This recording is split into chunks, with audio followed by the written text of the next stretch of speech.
सदा महफूज हुए हैं दाता तेरी याद में। बिन मांगे सब कुछ है पाया, क्या मांगू फरियाद में। हम तो सदा महफूज हुए हैं दाता तेरी याद में। बिन मांगे सब कुछ है पाया, क्या मांगू फरियाद में।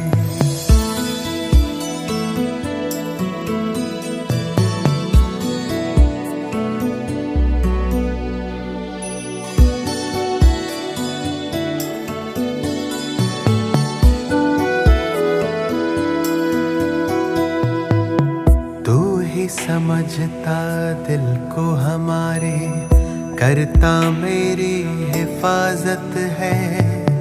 तुझ पर ही तो हक है सारे, तू ही मेरी ताकत है। तू ही समझता दिल को हमारे, करता मेरी हिफाजत है। तुझ पर ही तो हक है सारे, तू ही मेरी ताकत है। तू ही सबसे पहले दिल में, बाकी सब है बाद में। हम तो सदा महफूज हुए हैं भगवन तेरी याद में। तू ही सबसे पहले दिल में, बाकी सब है बाद में। हम तो सदा महफूज हुए हैं भगवन तेरी याद में।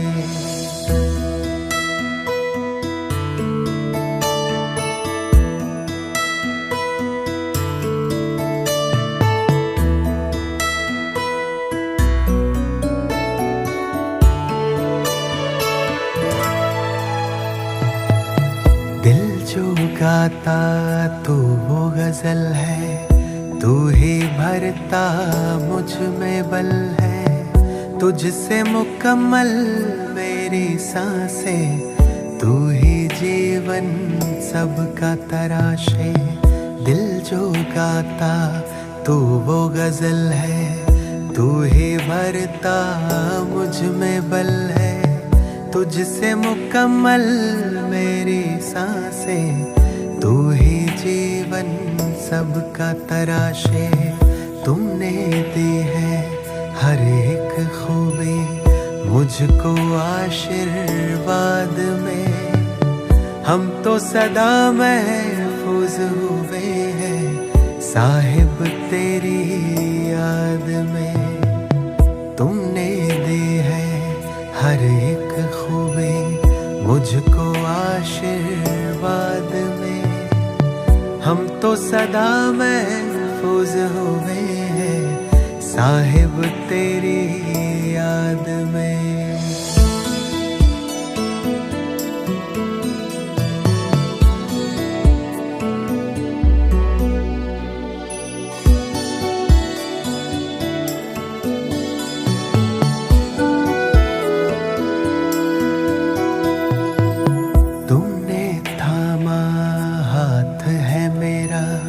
इस बदलते दौर में तू ही मेरे मन का सुकून है, दुनिया के इस शोर में। तुमने थामा हाथ है मेरा इस बदलते दौर में। तू ही मेरे मन का सुकून है, दुनिया के इस शोर में। पाए हैं तुमसे सभी खजाने मैंने जायदाद में। हम तो सदा महफूज हुए हैं ईश्वर तेरी याद में। पाए हैं तुमसे सभी खजाने मैंने जायदाद में। हम तो सदा महफूज हुए हैं ईश्वर तेरी याद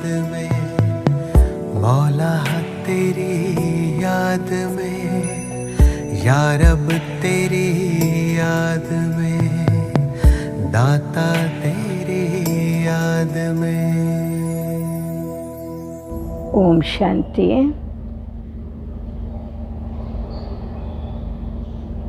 पूरे वर्ष के कुछ मास ऐसे हैं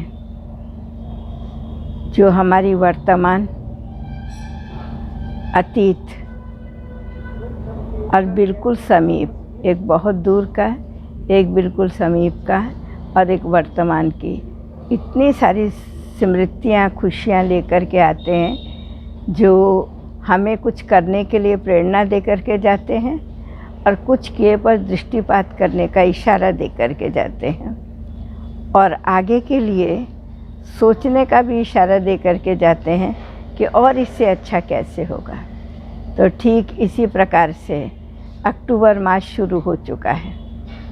अक्टूबर मास आते ही कुछ दैवी जगत की यादें आती हैं, कुछ आध्यात्मिक जगत की यादें आती हैं और कुछ धार्मिक जगत की स्मृतियाँ आती हैं। लेकिन सिर्फ इतना ही नहीं, दैवी, धार्मिक और आध्यात्मिक ये तीन जगत ही नहीं, लेकिन ऐतिहासिक जगत की भी यादें आती हैं। अक्टूबर मास में ही भारत के उन दो रत्नों का जन्म दिया जो सच्चाई, अहिंसा, सेवा, दया भाव और इसके साथ साथ महान त्यागी और महान परिश्रमी, वो दोनों रत्न हम भारत के नागरिकों के लिए जैसे शरीर में दो आँखें ज़रूरी हैं, ठीक इसी प्रकार से वह हमारे सब भारत के नागरिकों के लिए आदर्श बन कर के हमारे नेत्र समान हैं। एक हैं हमारे अति महान, अति श्रेष्ठ और अति त्यागी, जिसको कहेंगे महात्यागी, महात्मा गांधी जी, और दूसरे हैं लाल बहादुर शास्त्री जी। दोनों का ही जन्मदिन, दोनों की ही जयंती 2 अक्टूबर मनाया जाता है। इसके साथ साथ इस भारतीय संस्कृति के हिसाब से जो कभी ईस्ट की संस्कृति कहलाती थी, अर्थात जैसे बंगाल, बिहार, उड़ीसा, आसाम, परंतु वह ईस्ट की संस्कृति आज देखा जाए विश्व की संस्कृति बनती जा रही है। आप सोचेंगे कैसे?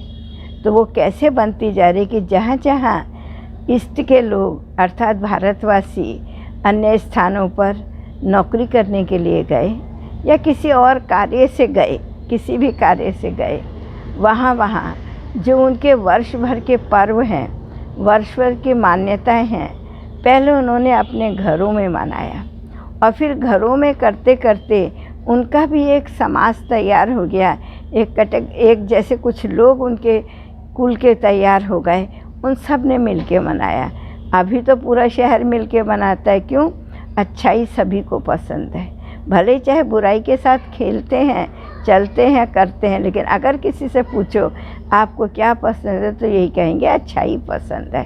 तो देवियों में जो देवी पूजा है, और वह देवियाँ चाहे सारे भारत में हैं। अभी आप देखिए वैष्णो देवी कहाँ, पहाड़ पर जा कर के है, पंजाब में। अभी अगर चंडी देवी का देखें तो चंडी के नाम से चंडीगढ़ बना हुआ है।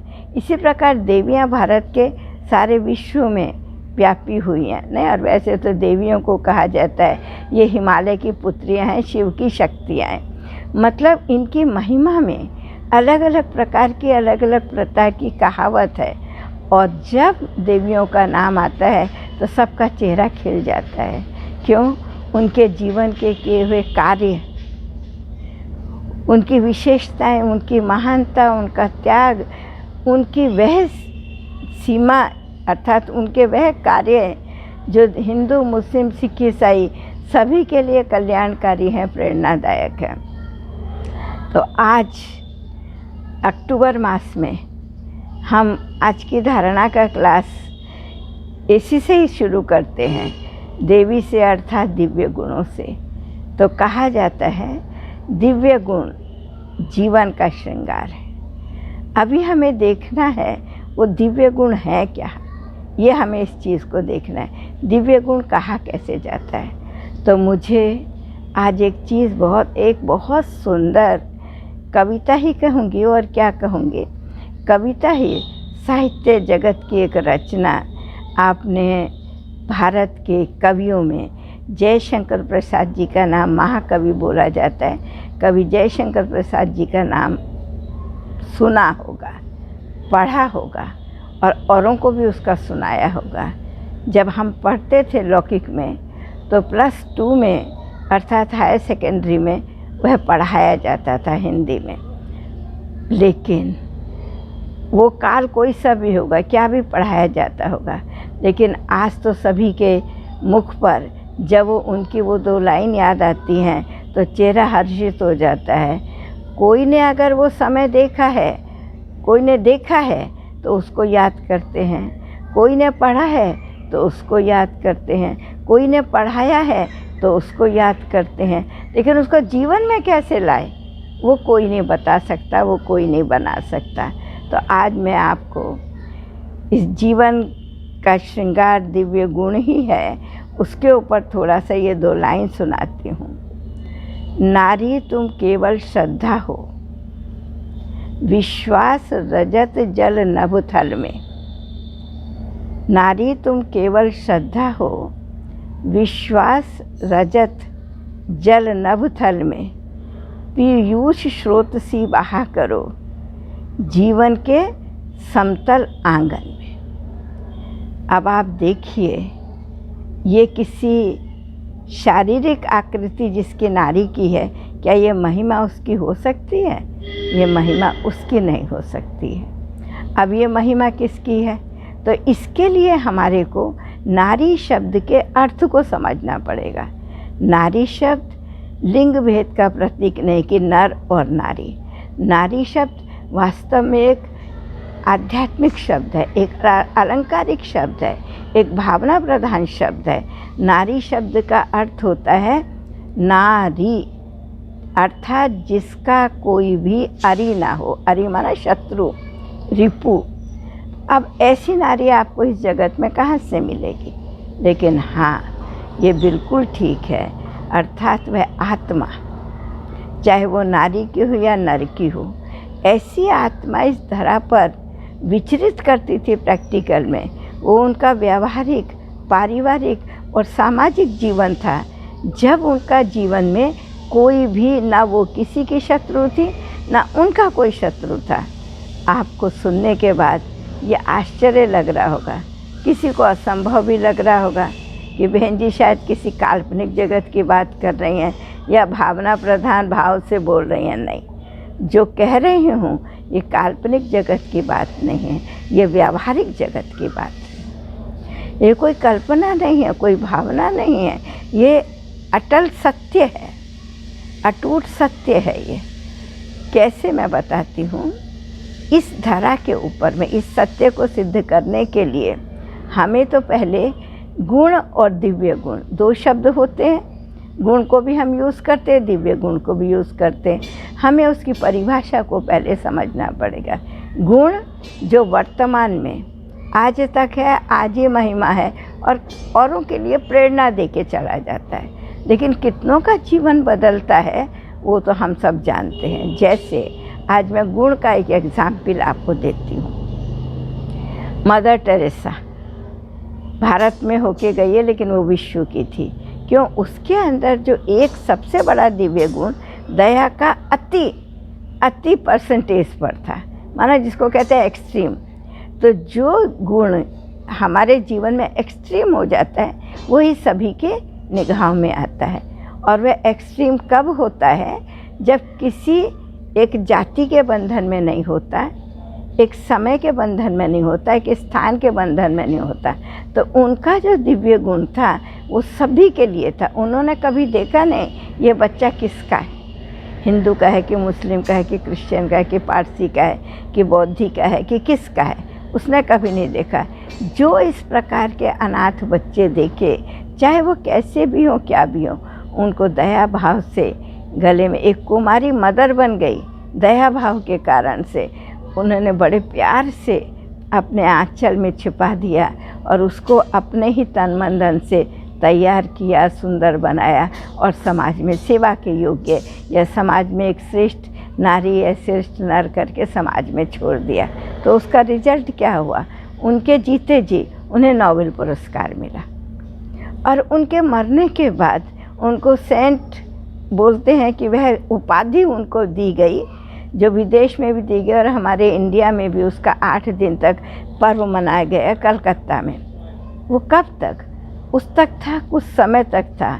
आज उदाहरण देने के लिए मदर टेरेसा को याद करते हैं, लेकिन मदर टेरेसा जैसी दया कितने लोग अपने जीवन में दिखाते हैं, हमें वो देखना है। इसलिए गुण वह चीज़ है जो कुछ समय के लिए, कुछ व्यक्तियों के लिए और कुछ दायरा, माना एक लिमिट होती है जहाँ तक के लिए वो पहुँच सकता है।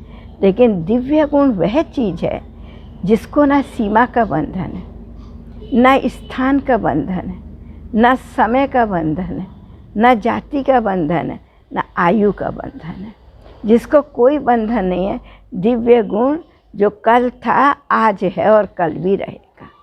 और दिव्य गुण 1 या 2 तक नहीं रहता है, जब वो आता है तो अनेकों को दिव्य बना जाता है। और दिव्य सिर्फ कुछ दिन के लिए नहीं, लेकिन पूरे जीवन काल के लिए बना जाता है। तो उस काल को दैविक काल कहा जाता है। हमारे इस विश्व में जब संपूर्ण विश्व का नाम भारत था, संपूर्ण विश्व और कोई खंड नहीं था, भारत अर्थात भरपूर। किस चीज़ से भरपूर? एक व्यवहारिक जीवन में आध्यात्मिकता से भरपूर, और दूसरा उसके अलावा व्यवहारिक जीवन में आध्यात्मिकता थी, और उसके अलावा जब हमारी स्मृतियों में अगर हम देखा जाए तो सदा श्रेष्ठता ही श्रेष्ठता थी।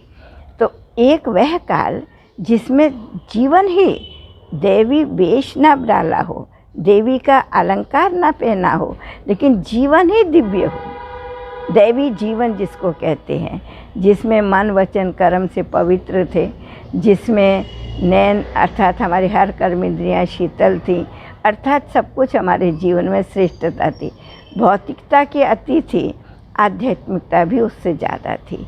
भौतिकता थी लेकिन प्रलोभन नहीं था, भौतिकता थी लेकिन दैहिक आकर्षण नहीं था, भौतिकता थी जीवन के अंदर में लेकिन अहंकार नहीं था। उस भौतिकता में भी उससे अलिप्त, उससे न्यारे, उपराम होकर के उसको जैसे कोई पार्ट प्ले करता है, रियल जीवन व्यतीत कर रहे थे जैसे कोई पार्ट प्ले करता है। तो उस दुनिया को हम दैवी दुनिया कहते थे, जिसको आज दैवी काल कहा जाता है। लेकिन कोई भी समय बदलता है, सुबह के बाद दोपहर होती है, ऐसे समय वो हमारा जो 16 कला संपूर्ण निर्विकारी मर्यादा पुरुषोत्तम जो जगत था, जहाँ हर नारी देवी थी और हर नर देवता के समान था, हर बालक कृष्ण के समान था, हर बालिका राधा के समान थी, वे आध्यात्मिक दिव्यता से भरपूर थे। ऐसे काल को जब हम आज याद करते हैं तो सिर्फ हमारे बाइबिल में हेवन के नाम से, हमारे कुरान में जन्नत के नाम से, और हमारे शास्त्रों के अंदर किसके नाम से? स्वर्ग के नाम से। सिर्फ ये यादगार रह गई। लेकिन आज अगर उन महान आत्माओं को ढूंढो, उन आध्यात्मिक आत्माओं को ढूंढो, कोई एक भी मिलेगा? आप रूप बना के उनका खड़ा कर दीजिए कृष्ण राधे का, आप कोशिश करेंगे उसके अंदर वो भाव लाने के, क्या संपूर्ण भाव को आप दे सकते हो? पत्थर की मूर्ति में प्राण प्रतिष्ठा कर देने से वह पूजन योग्य बन जाती है। कहा जाता है यथा भाव तथा देव, यथा भाव तथा देव। हमने अपने भाव को चेंज किया आराधना करने के लिए, लेकिन प्रैक्टिकल में वो नहीं है। मानो तो देव, नहीं तो पत्थर, ये तो हम सब जानते हैं। जिसके मन में भावना है उसके लिए वो मूर्ति देव समान है या देवी समान है, जिसके मन में नहीं है वो तो उसके अलंकार भी चोरी करके ले जाता है। तो ये सब जो आज तक हमारे पास आध्यात्मिकता या दिव्य गुण दिखाई दे रहे हैं, उनकी सीमा है, हमारी मान्यता के ऊपर है, हमारी भावना के ऊपर। लेकिन मान्यता ना है, प्रैक्टिकल है, सत्यता है। वह काल भी इस सृष्टि के ऊपर था। 1250 वर्ष का सतयुग संपूर्ण दिन का समय चला गया, लेकिन दोपहर आया तो त्रेता युग शुरू हुआ। उसकी भी आध्यात्मिकता कम हुई, दैविक सृष्टि में कुछ दिव्यता कम हुई, लेकिन वो दिव्यता हमारे पास नहीं कम हुई। जैसे अगर किसी के पास भरपूर है, अर्थात 16 आना चीज़ है, और किसी का 1 आना कम हो गया, तो 15 आने की वैल्यू पता चलेगी। 1 आना कम हुआ वो पता भी नहीं चलेगा, महसूस भी नहीं होगा। इसलिए उस जगत की मनुष्य आत्माओं को या देव आत्माओं को उसकी महसूसता नहीं होती थी। वो तभी भी उतना ही संपन्न थे। राम राजा राम प्रजा राम शाहूकार है, बसे नगरी जिए दाता धर्म का उपकार है। ये एक समय चलता गया चलता गया चलता गया, एक काल बीत गया। तो कईयों का प्रश्न उठता है, ये बीत कैसे गया? उसी में फिर भर देता था परमात्मा पिता आके। लेकिन नहीं, सृष्टि अनादि अविनाशी नेचुरल है, अननेचुरल नहीं। ये मनुष्य की बनाई हुई फिल्म नहीं है जो शूटिंग में ये चेंज कर दिया वो चेंज कर दिया, नहीं। ये अविनाशी फिल्म बनी हुई है जिसकी शूटिंग हो चुकी है, सिर्फ हमें प्ले करना है। और वह जो प्ले करना है वह नेचुरल वही प्ले होगा जो है, उसको आप चेंज नहीं कर सकते। हाँ, लेकिन हमें उस पार्ट की नॉलेज नहीं है, इसलिए हमें पुरुषार्थ करना ही है, माना प्ले करना ही है। ऐसे नहीं हम प्ले नहीं करेंगे और वो हो जाएगा, नहीं। जैसे होना निश्चित है, ऐसे जैसे प्रारब्ध निश्चित है, वैसे पुरुषार्थ भी निश्चित है। दोनों चीज़ उसके अंदर भरी हुई है। प्ले करना जितना निश्चित है और उसको प्रैक्टिकल में सीखना या तैयार होना वो भी उतना निश्चित है। तो आज के उस काल को जब हम याद करते हैं तो उसको हम दैविक काल कहते हैं। लेकिन हम में से कोई ने वो देखा है? मैं कहूँगी हाँ, देखा है, लेकिन उसकी हमें विस्मृति हो गई, क्योंकि हमारा रूप रंग देश काल सब चीज़ हो गया। ये प्रकृति का नियम है। हम जब आत्मा इस शरीर रूपी वस्त्र को छोड़ती है, नया धारण करती है, पुरानी विस्मृति हो जाती है। ये बहुत अच्छा है, ये विस्मृति होना, नए की स्मृति आना अच्छा है। वरना पुराने की स्मृति रहे तो क्या ये जग चल सकेगा? आपने कई घटनाएं, अपनी सत्य घटनाएं आँखों से देखी होंगी या कानों से सुनी होंगी। कौन सी सत्य घटनाएं? किसी छोटे से बच्चे को अगर अपना पूर्व काल याद आ जाता है, वो पिछले जन्म में क्या था, किसी छोटे से बच्चे को अपना पूर्व काल अर्थात पूर्व जन्म याद आ जाता है कि वो पिछले जन्म में क्या था, दोनों परिवार डिस्टर्ब हो जाते हैं। जिनके घर का था वहाँ तक वो बच्चा ले जाता है, पहचान लेता है, ये मेरा वस्त्र है, इसने मुझे गोली मारी, इसने ये क्या किया, ये मेरी स्त्री एक बच्चा है। वो लोग देखते हैं और आश्चर्यचकित हो जाते हैं, लेकिन उसको पा नहीं सकते। क्यों? जिस घर में उसने जन्म लिया है वो माँ बाप कैसे अपनी संतान को छोड़ देंगे? तो दोनों ही कुछ समय के लिए दुखित हो जाते हैं। वो सोचते हैं ये मुझे मिल जाए तो कितना अच्छा है, नहीं मिलेगा, ये जब पक्का हो जाता है तो कितने दुखित हो जाते हैं। वो सोचते हैं कि ये हमसे चला ना जाए, तो वो सोच के दुखित हो जाते हैं। लेकिन बच्चा इस जन्म को स्वीकार नहीं कर पा रहा और उसको छोड़ नहीं पा रहा है, तो बच्चा यहाँ सुखी नहीं है और उसको ले नहीं पा रहा। कैसे विडम्बना है। इसीलिए इस नाटक के अंदर में स्मृति और विस्मृति दोनों का खेल बहुत अच्छा बना हुआ है। तभी ये नाटक नेचुरल चल रहा है, तभी ये ड्रामा नेचुरल चल रहा है। वरना नेचुरल नहीं चलेगा, आर्टिफिशियल हो जाएगा। ठीक है? तो हमें कोई चीज़ आर्टिफिशियल चाहिए कितने देर के लिए? जैसे हम कहते हैं आनंद हमारी चीज़ है, दुख औरों की चीज़ है। हम क्या करते हैं, अपनी चीज़ आनंद जो हमारे अंदर से निकलेगा उसको हम लेते नहीं। इसने ऐसे बोल दिया, इसने ऐसे कर दिया, इसने ये ले लिया, उसने वो ले लिया, उसने ये कह दिया, इन पर ही तो दूसरों से आप लेते हो। कौन बोला आप उससे ले और दुखी होते हो? तो जो मेरी चीज़ नहीं है उसको लेके दुखी होते, जो मेरी चीज़ है उसको निकाल के आनंदित नहीं होते हो। तो ये भी एक दिव्य गुण है। आनंद मेरी चीज़ है, उसको हमेशा क्या करना चाहिए? प्रैक्टिकल में, जैसे कहते हैं ना, साकार रूप में हमारे साथ रहना चाहिए, जिंदा रूप में हमारी स्मृति में रहना चाहिए, उसे अंदर में जैसे सबकॉन्शियस माइंड में उसको छोड़ नहीं दो, ये हमेशा याद रखो। तो इसके लिए इसको भी एक दिव्य गुण कहेंगे, जो अपनी चीज़ को रखना और उसके साथ चलना, और जो दूसरे की चीज़ है उसको देखना भी नहीं, टच भी नहीं करना, और अगर टच भी करते हैं तो उसको छोड़ दीजिए, नहीं तो दुखी होंगे, कुछ फ़ायदा नहीं होगा। तो हम चल रहे थे इस बात पर कि ऐसे धीरे धीरे चलते चलते हमारा दैविक जगत चला गया। उसके बाद फिर कौन सा काल आया? वैदिक काल आया। वैदिक काल में क्या हुआ? स्मृति और संकल्प के आधार पर हमने कुछ रचनाएं करी। उन रचनाओं को ऋचाएँ बोला गया, जो रचा गया हमारे द्वारा। उन रचनाओं को ऋचाएँ जो रची गई मनुष्य के संकल्प द्वारा, उन ऋचाओं को जब औरों को सुनाया गया, तब तो कागज़ पत्र कुछ नहीं थे, तो लोगों ने स्मृति में रखा। उस स्मृति से क्या हुआ? रिजल्ट उसकी क्या हुई? उन्होंने दूसरों के लिए और अपनी मिक्स कर दी। तो दूसरों के लेते और अपनी मिक्स करते करते उसका रूप ही चेंज हो गया, पूरा रूप चेंज हो गया। और जब उसका रूप चेंज हो गया तो क्या हो गया? उसका सारा मीनिंग ही चेंज हो गया।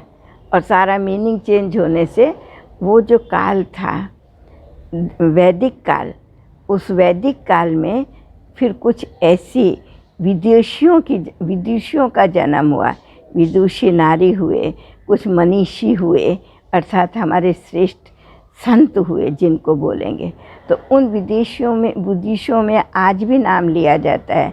गार्गी, मैत्री, मदालसा, अनुसुईया, इन सब के नाम आते हैं, क्योंकि उनकी सबसे बड़ी विद्वता क्या चीज़ थी?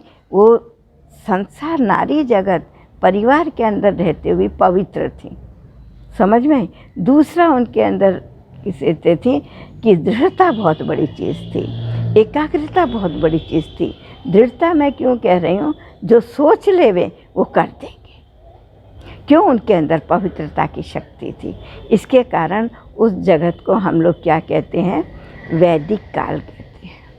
तो उस वैदिक काल से भी हमने बहुत कुछ सीखा। कुछ समय वह भी हमारे जीवन में चला, लेकिन हमने जितना सीखा उतना हम रख नहीं पाए अपने पास, अपने जीवन में ले नहीं पाए। क्योंकि कोई भी चीज़ को जीवन में लाने के लिए हमें बाहर से शक्ति चाहिए। बाहर से शक्ति कोई मनुष्य आत्मा को नहीं दे सकता, वह तो परमात्मा से ही मिल सकती है।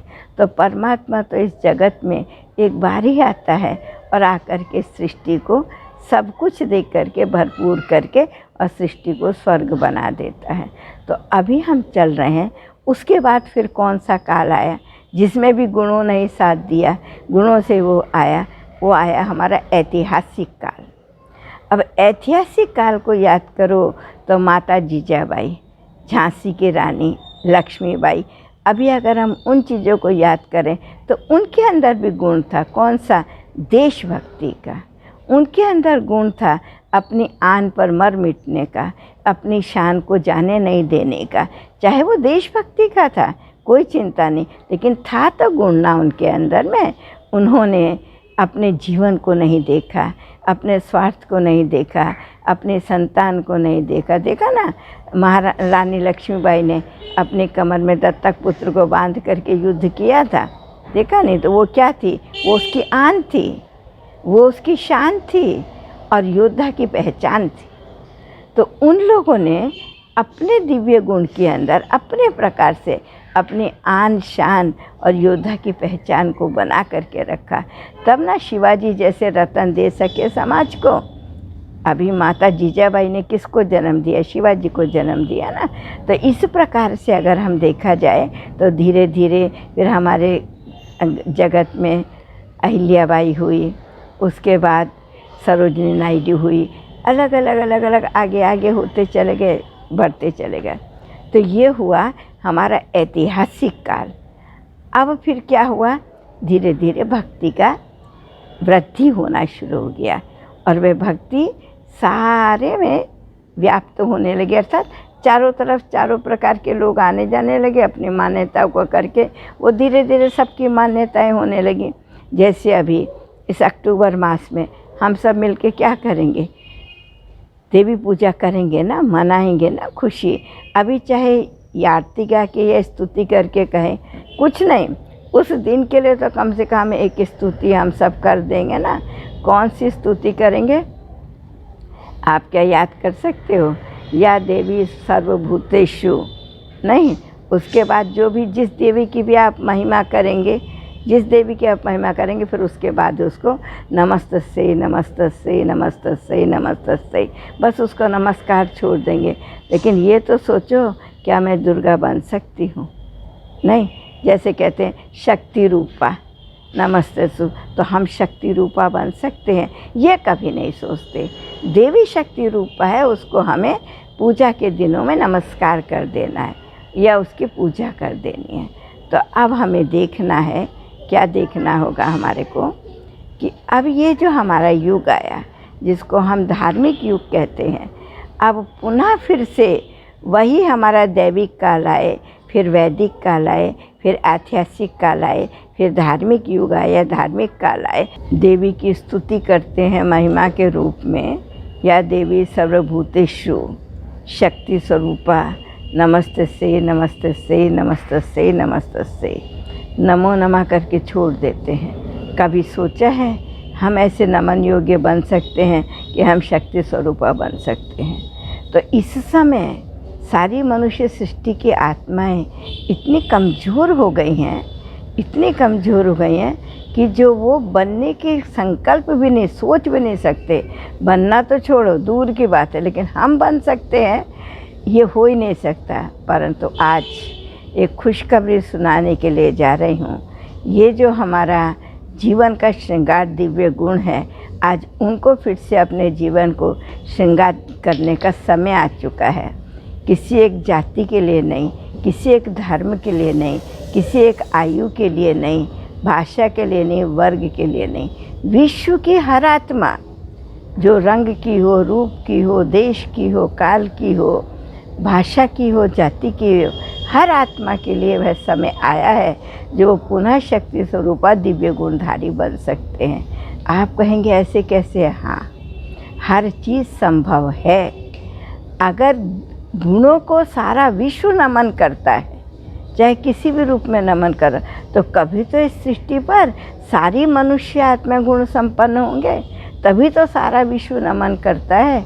और सिर्फ जिनको नमन करता है उन्होंने किसी एक जाति और धर्म के लिए कार्य नहीं किया।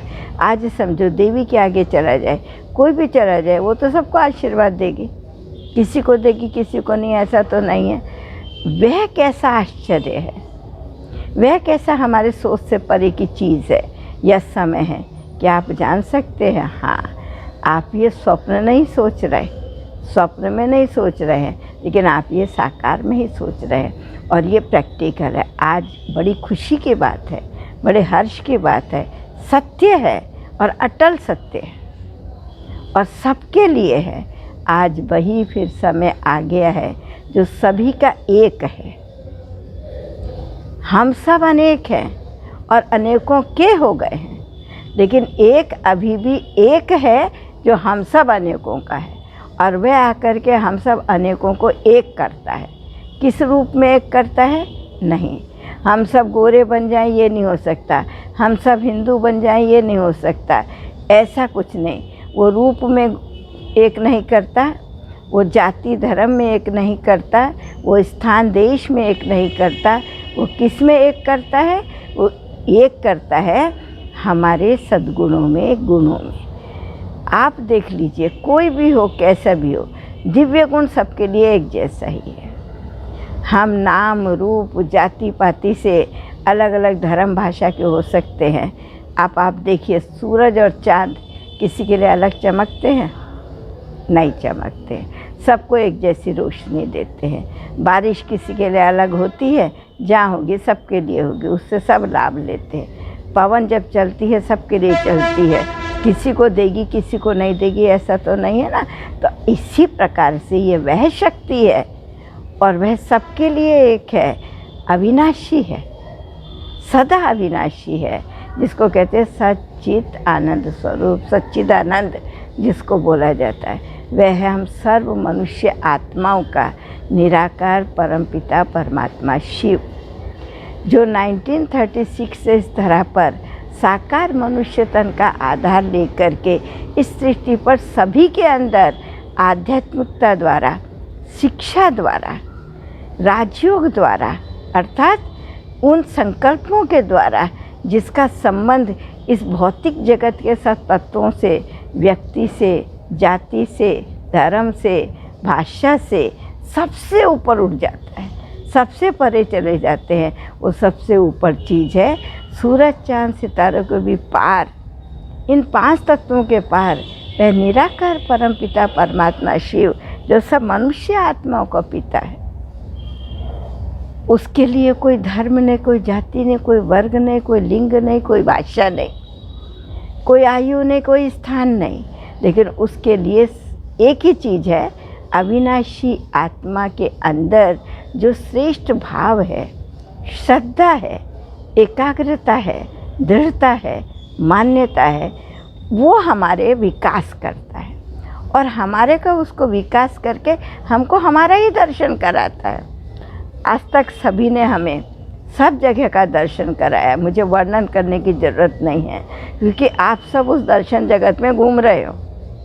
आपके मोबाइल हाथ में है, जो बटन दबा दो वो आपकी आँखों के आगे आ जाता है, मोबाइल के पर्दे पर आता है, आपके मानस पटल पर चला जाता है। तो वो तो मनुष्य ने वो दुनिया तैयार कर दी, सबकी भिन्नता, सबकी अनेकता, सबकी रूपता वो तो, लेकिन निराकार परमात्मा शिव जिसको गॉड, अल्लाह, ईश्वर, खुदा जो शब्द भी बोलो, वो सबके लिए वह चीज़ करता है, वह धारणा कराता है, वह है दिव्य गुण जो सबके लिए है। समझ में आया? तो कोई समझते हैं देवी देवता शब्द हिंदू जाति का है, नहीं। जब हिंदू शब्द शुरू हुआ, देवी देवता शब्द तब उससे पहले हो चुका, तब कोई हिंदू, मुस्लिम, सिख, ईसाई कोई शब्द ही नहीं था तब उस धरा पर। तो अब परमपिता परमात्मा वह दिव्यता, अर्थात दिव्यता किसको कहेंगे? जो देता, क्या देता हो? सीमा से परे, स्थान से परे, जाति से परे, भाषा से परे। वह क्या चीज़ है जो दी जाती है? वह चीज़ है ईश्वरीय ज्ञान। ज्ञान की भाषा मन की भाषा है। ज्ञान की भाषा शब्दों में सिर्फ बांधी जाती है सुनाने के लिए, लेकिन जिसने भी, अभी समझो मेरे सामने 7 लोग बैठे हैं, मैं उनको कहती हूँ कि आप चैतन्य आत्मा हो। आत्मा शब्द सभी ने सुना, लेकिन चेतना को किसने समझा? किसी ने चेतना को प्रकाश समझा, किसी ने चेतना को प्राण समझा, किसी ने चेतना को वायु समझा। सब ने अपनी अपनी, जो उसने आज तक चेतना के लिए सुना हुआ था, लेकिन परमात्मा पिता ने बताया आप चेतना किस में हो? आप मन, बुद्धि, संस्कार सहित चेतना हो। मन में किसके कैसे भी संकल्प चलते हो, लेकिन मन संकल्प करने का काम करता है। बुद्धि किसी की कैसी भी हो, अच्छी हो या बुरी हो, उससे कोई संबंध नहीं, लेकिन बुद्धि निर्णय लेने का काम करती है। इसको उसको विवेक कहा जाता है। संस्कार किसी के कैसे भी हो, लेकिन वो प्ले करने का काम, अर्थात बार बार बार बार कर्म में आते हो, चाहे वो अच्छे संस्कार हो चाहे वो बुरे संस्कार हो। जैसे एक छोटा सा एग्जाम्पल मैं आपको देती हूँ। क्या एग्जाम्पल? कोई भी बच्चा जन्म से ना सिगरेट पीता हुआ पैदा होता है, ना पान खाता हुआ पैदा होता है, ना शराब पीता हुआ पैदा होता है। फिर ये सब कहाँ से लाता है?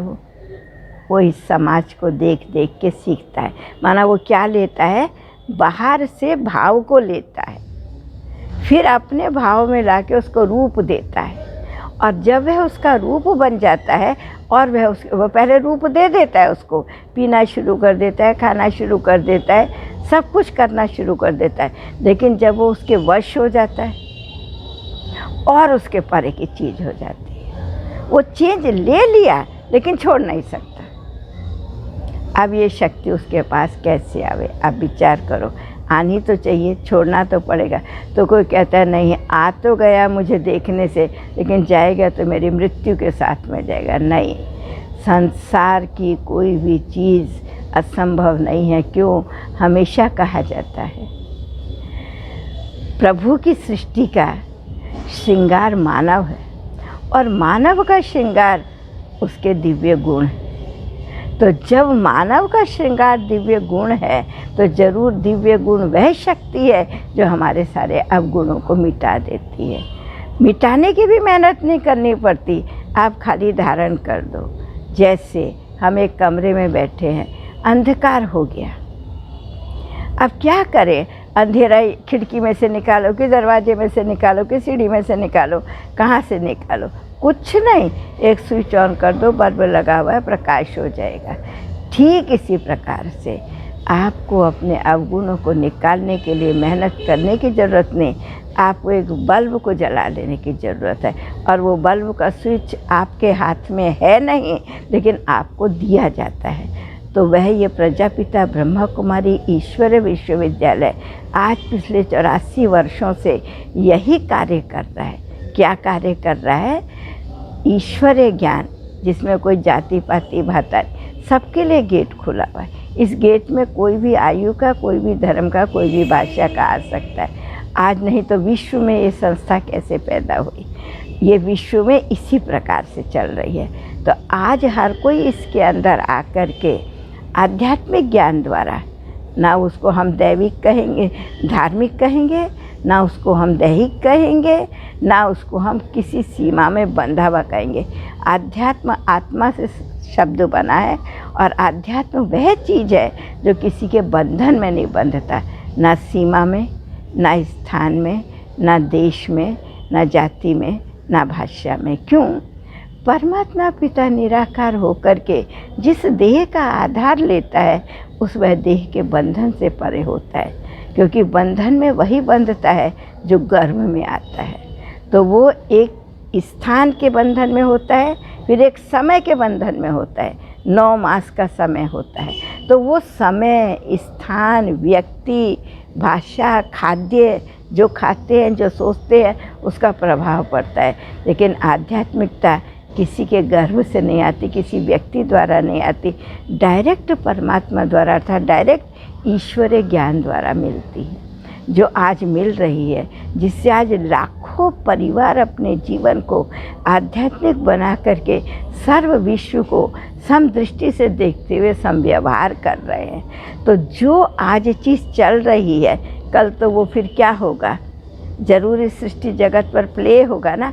आज मैं किसी चीज़ की एक्टिंग का पुरुषार्थ कर रही हूँ, कल तो फिल्म शूटिंग जो हो जाएगी तो प्ले होगी नहीं, सिनेमा थिएटर में पर्दे पर प्ले नहीं होगी।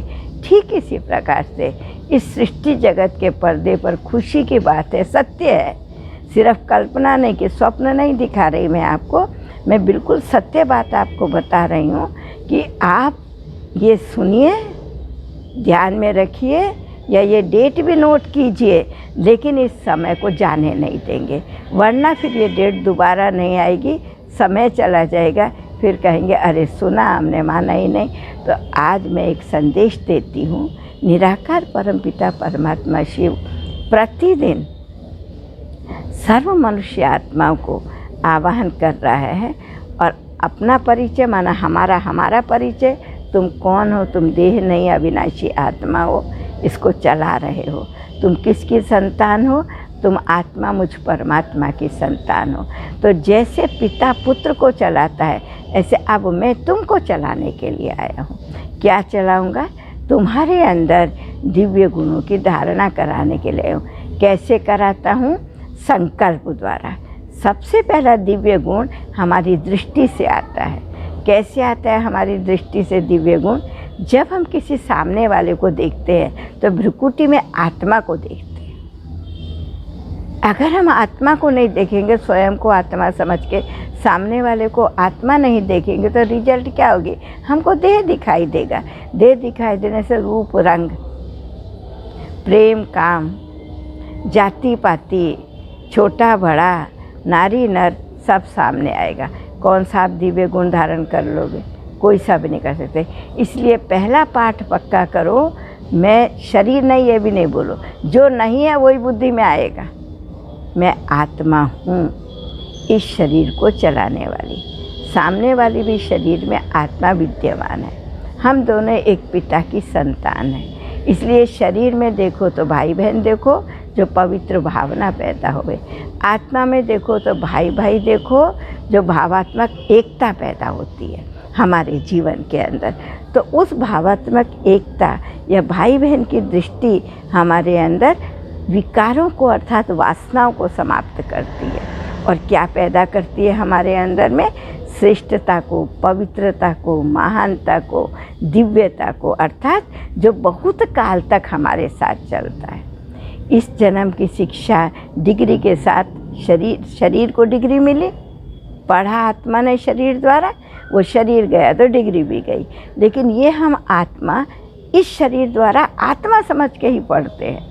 तो जब आत्मा शरीर को छोड़ कर के चली जाती है तो वो शिक्षा उसके साथ चली जाती है, वो स्वरूप में बन कर के चली जाती है, वो फिर हमारे जीवन में दिखाई देती है, जिससे हम देवताओं की महिमा में क्या गाते हैं? कमल नयन, कमल हस्त, कमल चरण, कमल मुख। तो आज वह समय है जो दुर्गा स्वरूपा, गायत्री स्वरूपा, उमा स्वरूपा, लक्ष्मी स्वरूपा, सरस्वती स्वरूपा, परमात्मा पिता लक्ष्मी का गुण है धन देना, वो ज्ञान धन देना सिखा रहा है। सरस्वती का गुण है विद्या देना, वो ईश्वरीय विद्या अर्थात तीनों लोकों तीनों कालों की विद्या दे रहा है। इसी प्रकार से गायत्री का स्वरूप है मनोकामनाएं पूर्ण करना, अम्बा का स्वरूप है कामधेनु बन, छोटे बड़े बच्चे बूढ़े सभी की मनोकामनाओं को पूर्ण करना। तो जो भी देवियाँ आज 9 देवियों के रूप में पूजी जाती हैं, उन सब देवियों की पीछे एक एक गुण की प्रधानता है। गुण और भी हैं उनके अंदर, लेकिन एक गुण इतना प्रधान है जिसके नाम से वो एक एक देवी के नाम से पूजी जाती है। नहीं, दुर्गा है, लक्ष्मी है, सरस्वती है। दुर्गा शक्ति के रूप में किसके ऊपर शक्ति है? किसके ऊपर शक्ति है? विकारों के ऊपर शक्ति है। महिषासुर भैंस जैसी जिसकी बुद्धि है, माने जिसको अकल ही नहीं है, उसकी बुद्धि में जो विकार प्रवेश हो जाते हैं तो उनको वो दमन करती है, समाप्त करती है। काली किसके ऊपर है? काले कर्मों की बलि लेने वाली। नहीं, लक्ष्मी क्या है? ज्ञान धन दे करके विश्व को धन धान्य से संपन्न करती है। सरस्वती क्या है? चारों युगों तीनों लोकों तीनों कालों का ज्ञान द्वारा विद्या देती है। विद्या माना विद्या ददाति विनयम, विनम्रता मनुष्य के जीवन में। यहाँ डिग्री मिलती जाती है, अहंकार बढ़ता जाता है। लेकिन जब इस ईश्वरीय विद्या के द्वारा हमारे जीवन में दिव्य गुण आते जाते, हम नम्र होते जाते हैं। जैसे पेड़ में फल आता है तो झुकता है ना, पेड़ झुकता है ना, ठीक इसी प्रकार से हमारे अंदर इस विद्या के द्वारा जब दिव्य गुण आ जाते तो हमारे में नम्रता हो जाती है। तो ये सबके लिए हो जाते हैं। इसलिए जब इस जन्म में हम सबके लिए भाषा जाति वर्ग भेद सबके लिए कार्य करते हैं, तब वह जगत आता है। आज भारत के काल को हेवन, स्वर्ग, पैराडाइज, जन्नत करके विश्व याद कर रहा है। वो कौन सा काल था जो अभी तैयार हो रहा है? ये धरती सतो प्रधान बन जाएगी। प्रकृति क्यों? अभी हम योग के वाइब्रेशन जो दे रहे हैं, जिसमें शांति है जिनके अंदर में, जिसमें प्रेम है जिसके अंदर में, पवित्रता है, उन वाइब्रेशन द्वारा हम तत्वों की जो कलुषिता है उसको समाप्त कर रहे हैं। जैसे पानी को फिल्टर में डाल दो, वो गंदगी उसकी दूसरी तरफ निकल जाती है, अच्छाई रह जाती है। इसी प्रकार बुराइयां नष्ट हो जाती हैं योग की अग्नि के द्वारा, और अच्छाइयां हमारे जीवन में हो जाती हैं। अर्थात वो बुराइयों में जो गुण होता है वो फिल्टर होकर हमारे लाइफ के अंदर हो जाता है, और उस लाइफ से जो हम कर्म करते हैं वो संपूर्ण जगत में। तो संकल्पों के वाइब्रेशन जाते हैं प्रकृति को, और मनसा के जो संकल्प है उनके द्वारा जो हम संकल्प देते हैं कि आप शुद्ध आत्मा हो, आप पवित्र आत्मा हो, ये जो संकल्प हम देते हैं वो व्यक्ति को उस आचरण पर लेकर के आता है। तो प्रकृति और व्यक्ति दोनों जब सतो प्रधान श्रेष्ठ आध्यात्मिक गुण संबंध बन जाते हैं, उस दुनिया को दैविक दुनिया कहा जाता है। उसमें सब एक जैसे होंगे, लेकिन नंबरवार होगा। राजा राजा ही होगा, प्रजा प्रजा ही होगा। तो राजा स्नेह देगा, प्रजा सम्मान देगी। छोटे बड़े का भाव नहीं होगा, तेरे मेरे का भाव नहीं होगा। और जाति तो कोई नहीं होगी, क्योंकि सभी दिव्यता से ही जन्मे हैं। दिव्यता से पैदा हुआ, दिव्यता से ही वो दुनिया बनी है, इसलिए वहाँ कोई जाति पाति भाषा भी एक ही होगी, क्योंकि एक ही पिता की श्रीमत से अर्थात आज्ञा से इस जीवन को पालन किया है। हमने एक ही भाषा बोलनी शुरू करी है। कौन सी भाषा बोलनी शुरू करी है? जिसको अलौकिक या आत्मिक या आध्यात्मिक भाषा बोला जाता है। तो जब एक कार्य यहाँ से होता है, वह संस्कार आत्मा में चले जाते हैं। हमने इंद्रियों पर शासन करना सीखा है। आँखों से मुझे देह को नहीं देखना है, कानों से कोई भी व्यर्थ बात सुननी नहीं है, मुख से दुख देने वाले बोल बोलने नहीं है, हाथों से श्रेष्ठ कार्य ही करना है, कदम वहीं ले जाना है जिसमें मेरा या किसी का कल्याण समाया हुआ हो। तो जब हमने सर्व इंद्रियों को विश्व के कल्याण के लिए यूज़ किया है, तो फिर हमारा जीवन विश्व कल्याण का रूप बन करके अर्थात संपूर्ण विश्व हरा भरा होकर के इस सारे जगत में देवी देवताओं का विचरण चैतन्य में होता है। अभी हम स्वप्न लोक में, तो इसलिए याद रखो, कभी भी अपने जीवन के अंदर विवेक को मत खोना, धैर्य को मत छोड़ना। ध्यान रखो, विवेक को खो दिया, खोया हुआ विवेक फिर वापस अभी जो मिल रहा है, अभी तक नहीं था, परमात्मा ने दिया है। परमात्मा के दिए हुए विवेक को मत छोड़ना। विवेक कौन सा दिया? तुम कौन हो, पहले इसको पक्का करो। मैं जो दिखाई दे रही हूँ वो मैं नहीं हूँ।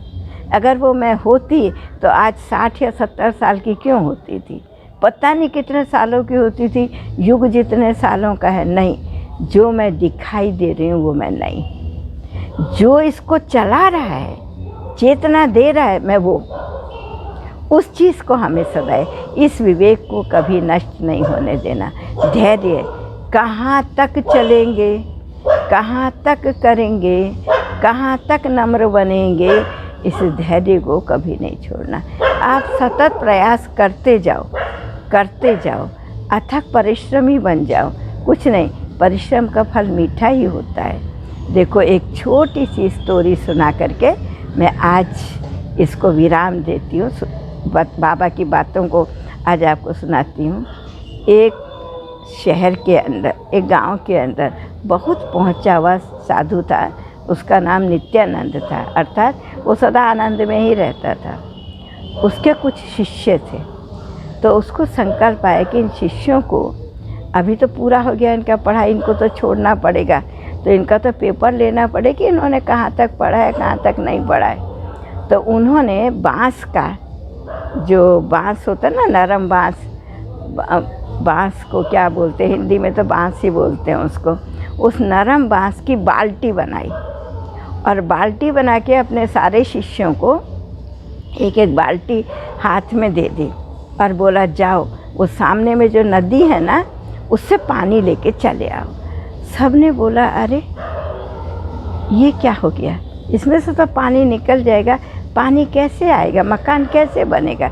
एक मकान बनाना था गुरु को, मकान कैसे बनेगा। तो सब मुंह बंद करके लेके तो चले गए, लेकिन सोचते गए, लेकिन एक ही व्यक्ति था जिसने सोचा नहीं। उसने कहा, गुरु ने जो बोला है वो ज़रूर सत्य है, वो होगा ही। ये सब नदी किनारे ले गए। जैसे नदी में बाल्टी डालते निकलते, सारा पानी निकल जाता। उसकी बाल्टी से भी निकल जाता, जिसने कभी सोचा ही नहीं कि ये नहीं हो सकता, लेकिन उसने डरे। ऐसे सुबह के निकले थक गए, दोपहर हो गई, भूख भी लगने लगी, सारे के सारे छोड़ करके और वो बाल्टी और वो जो है ने रस्सी लेकर के वापस आ गए। तो गुरु ने पूछा, एक और रह गया? कहते नहीं महाराज, अभी वो तो निकाल ही रहा है, हम लोग तो थक गए, हम लोग तो नहीं आ गए, उसमें एक बूंद भी पानी नहीं रहता है। तो वो मुस्कराया, बोला, ठीक है, तुम सब यहीं बैठे रहो, मैं भी यहीं बैठा हूँ, हम इंतज़ार करते हैं। तो इंतज़ार करा तो शाम हो गया। वो आया और उसी बाल्टी में पानी भर के लाया। गुरु देख के बहुत खुश हुआ, एकदम बहुत खुश हुआ। आप बताइए, विचार कीजिए कैसे वो पानी आया। तो देखिए, धैर्य और विवेक को उसने छोड़ा नहीं। धैर्य को इसलिए नहीं छोड़ा क्योंकि उसको विश्वास था, गुरु ने कहा है तो ऐसा नहीं कहा होगा जो ना हो सके। और विवेक को इसलिए नहीं छोड़ा क्योंकि उसको मालूम था, ये जो कच्चा बाँस है ना, ये पानी में पड़ पड़ के फूल ज़रूर जाएगा, माना बढ़ जाएगा तो एक बांस और दूसरे बांस का गैप ख़त्म हो जाएगा। तो वो जो बढ़ जाएगा एक बांस दूसरे बांस का, तो पानी अपने आप रह जाएगा उसके अंदर।